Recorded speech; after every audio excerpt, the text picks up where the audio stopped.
This may not be one of my better ideas, but we'll see. It's the Citation Jet. Going to Taupo, so enough runway to land just fine there. It's can we take off from here at Tarangi. Now the field does extend past the runway markers at the far end, so it is much longer than it looks for a usable area. Yeah, so maybe master caution light, which I assume is a flight configuration warning, as in we're configured with an idiot at the controls, so yeah, we'll just have to ignore that. Oops, I'll pull it back on the stick and see. Come on, get up. I think we made it. Yeah, cool, we are flying.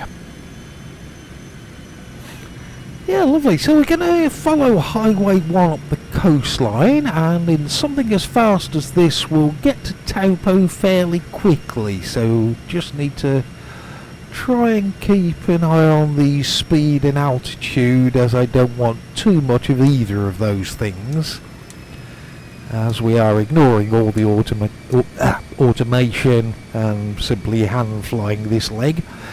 Yeah, treat it like a big general aviation bird, where I have no real idea of the numbers, so just kind of doing it all by feel and seat of the pants flying, and hopefully we'll make it to the other end. And hopefully we'll do a bit better than real life aviation this week. Yeah, one plane shot down in Azerbaijan a few days ago. Then this being recorded on the 29th. Today we've had KLM flight exit a runway in Norway, not sure what happened there. Air Canada -8, that's come off the runway as well, and of course most serious of all is the Jeju Air crash in South Korea. Yeah, I'm sure we'll get some more details in the coming days, but that one is quite puzzling. And you can drop the landing gear manually, let gravity do it for you, no power or hydraulics or anything else required.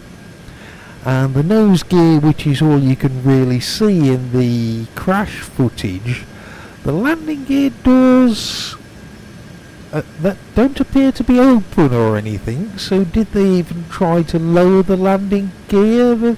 There's a few other questions too, such as, you know, why no flaps or anything deployed, but yeah, I'll be interested to see what a few people, like, you know, Ron Brown for instance, have to say, i.e. people who know what they're talking about.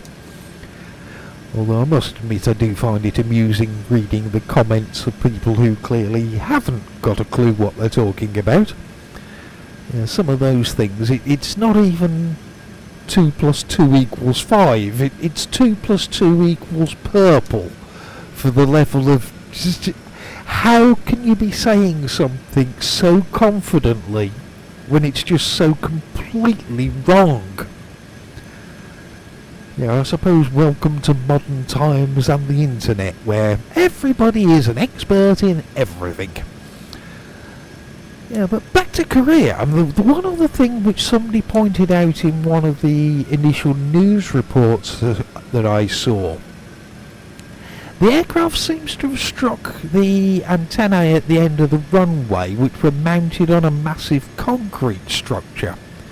And seeing some of the photos, it's thick reinforced concrete, and I'm sure there are nuclear bunkers that are not that well built or as sturdy as that thing was.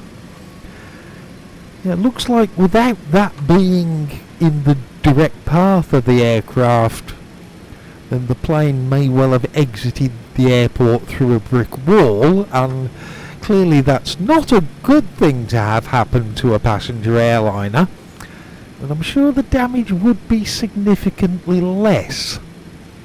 And it might not have altered anything, might have resulted in the same fireball and killed everybody just the same, but I'd definitely take my chances of crashing through a brick wall over having multiple tons of aeroplane come to a very abrupt stop against that concrete block. I don't know how many other similar concrete things there are around the world like that, but certainly wouldn't surprise me if that's one of the things that come from this, and airports do have to change the runoff areas at the end of the runways. But anyway, back to landing our plane. So Taupo over there with the lights on, so that's nice and easy to see. Although talking about seeing things, yes, on YouTube, there's a little video about street food in Taiwan. And yes, I'll be honest, the woman cooking in the thumbnail looks quite hot, so that was why I clicked on it. But quite interesting anyway, and I must say some of the things did look really nice that was being cooked, and better than what I was eating at the time. Yeah, so I saw this Taiwan street food video, and then as a recommendation there was a Japanese street food video which I had a look at, and now because of the algorithm and the way it works, my recommendations have loads of Asian street food videos, and I'm getting permanently hungry watching them. Okay, there's a few things which look a bit average, but some of the stuff looks absolutely lovely. And to be honest, it looks better than the pie and mashed potato I had earlier, even though it was still a very good pie and mashed potato. Seem to be doing okay for glide slope and centre line, which is a bit of a miracle. Not totally sure what the speed should be, but this seems to be going okay. Let's see what we can do.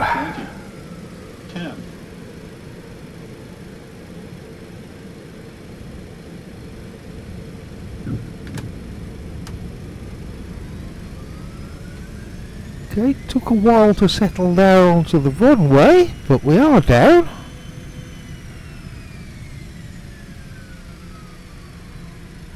Yeah.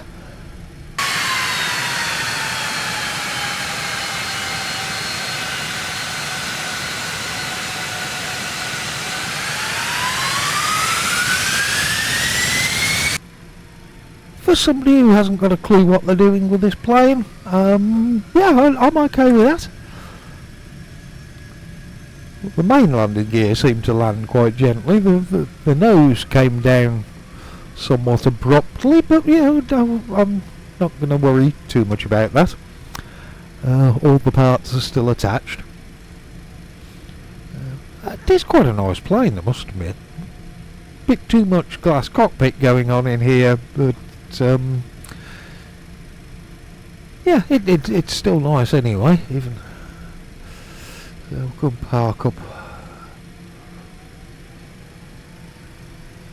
Yeah, there's usually at least one Air New Zealand ATR from my Traffic Global, but yeah, a bit of a shock that nobody's here. So the two main gates, I can take my pick.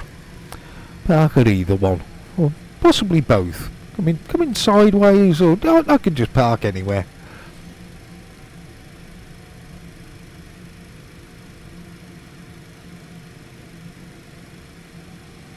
Cool. Job done. Next leg of the road trip. Right, we made it to Taupo, so well, probably next year before we do the next leg of this one. So Happy New Year to everybody, and I'll see you soonish. Bye.